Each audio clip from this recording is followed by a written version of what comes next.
Hey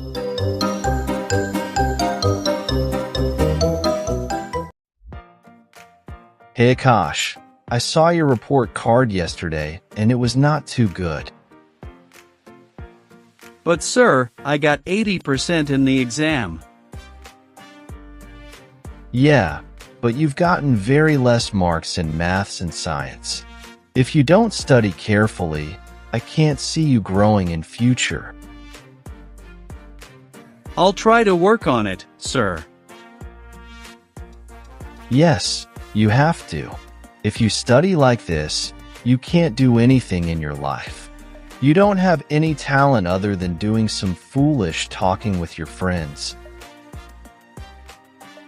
I'll definitely work on my weakness. Excuse me, sir? Is this Mr. Das? Akash, is that you? Yes, sir.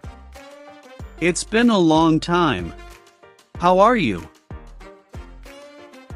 Akash, I can't believe it. You've grown so much.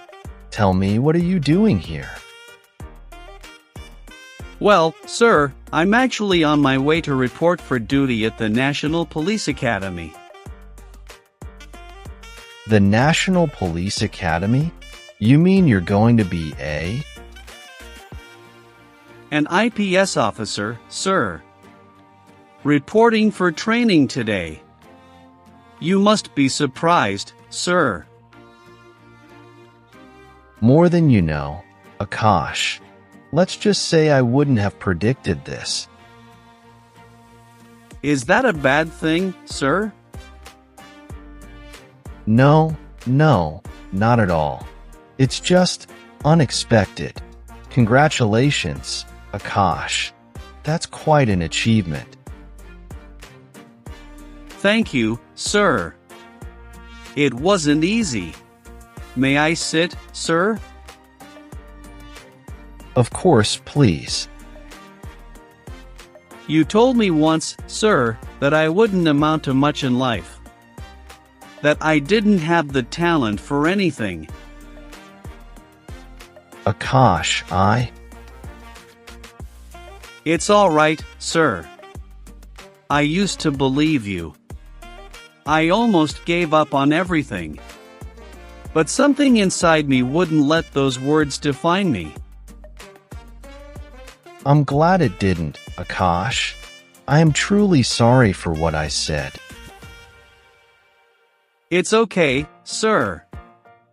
It actually pushed me to prove you wrong. To prove to myself that I could achieve something. And you did, Akash. You did exceptionally well. It wasn't easy, sir. There were days I doubted myself. But I remembered what you said, and I turned it into motivation. That's the spirit, Akash. I am so proud of the man you've become.